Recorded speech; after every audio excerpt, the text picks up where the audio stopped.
Bus ప్రయాణంలో మా అక్క చెల్లెలు పెద్దమ్మ చిన్నమ్మలతో మాట్లాడా. వాళ్ళందరితో మాట్లాడినప్పుడు నాకు అర్థమైంది, కనీసం నెలకి 1500 రూపాయల భారం మీకు తగ్గుతుందని.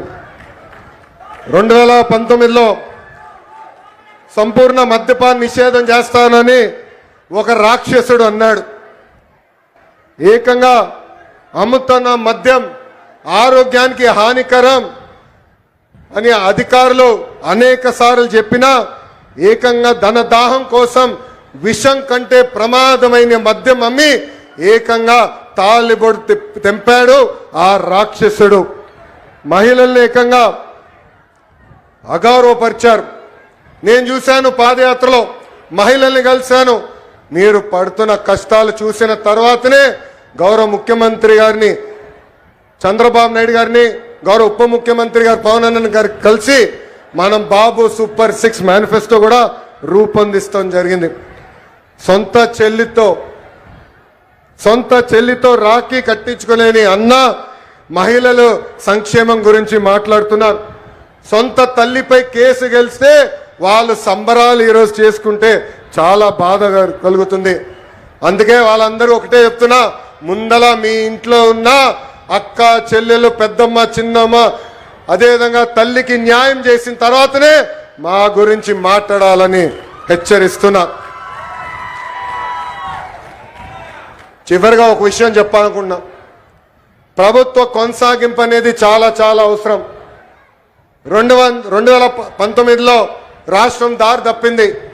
దానివల్ల అందరం అనేక ఇబ్బందులు ఎదుర్కొన్నాం. కనీసం మాట్లాడడానికి స్వేచ్ఛ ఉండేది కాదు. ఆనాడు ముఖ్యమంత్రిగా పనిచేసిన వ్యక్తి ఇట్లా వచ్చి ప్రజల్ని కలిసే పరిస్థితి కూడా ఉండేది కాదు. యువకులు చాలా నష్టపోయారు. మన రాష్ట్రంలో ఉన్న పరిశ్రమల్ని పక్క రాష్ట్రానికి తరిమేసే పరిస్థితి. కానీ ఇప్పుడు ఆంధ్ర రాష్ట్రంలో డబుల్ ఇంజన్ సర్కార్ ఉంది. కేంద్రంలో గౌరవ ప్రధానమంత్రి నరేంద్ర మోడీ గారి నాయకత్వం, రాష్ట్రంలో చంద్రబాబు నాయుడు గారి నాయకత్వంతో ఈ రోజు రాష్ట్రం ముందరికెళ్తుంది. అందుకే ఇది మనందరం గుర్తుపెట్టుకోవాలి. మా ప్రభుత్వం కొనసాగింపు అనేది చాలా చాలా అవసరమని ఈ సభాముఖం మీ అందరు తెలుపుకుంటూ, చివరిగా మొన్న పహల్గాం దాడిలో, ఉగ్రవాద దాడిలో మనం భారతీయులను కోల్పోయాం.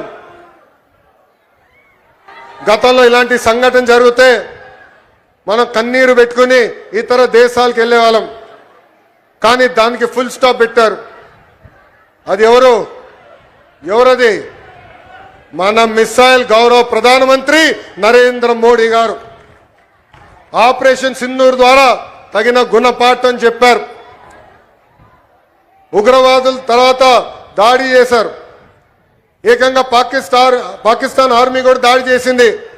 దాంట్లో మనం ఒక జవాన్ని కోల్పోయాం, మురళీ నాయక్ కుటుంబాన్ని కూడా నేను కలిసా. మురళీ నాయక్ తల్లిదండ్రులు వాళ్ళ బిడ్డ సైన్యానికి వెళ్ళాలని ఇష్టపడలేదు.